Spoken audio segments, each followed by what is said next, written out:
Anyone who has forsake the salah, Umar is saying he has everything in his life he's going to forsake. What do you expect from this man? She's married to a brother, the sister. He doesn't pray. The only time his head touches the floor is when he falls down or he trips up. La yasjud. He doesn't do sujood. He doesn't pray. Are we all together, brothers?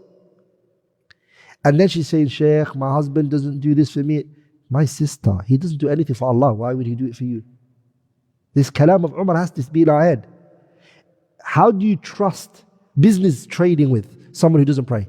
فَلِمَ سِوَاهَا أَضْيَعَ.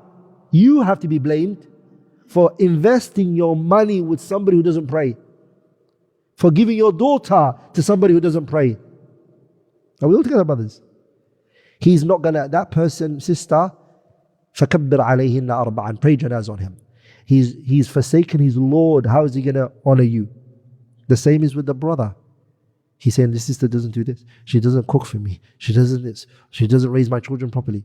Akhi al-Kareem, Akhi, open your eyes. She doesn't pray Salah.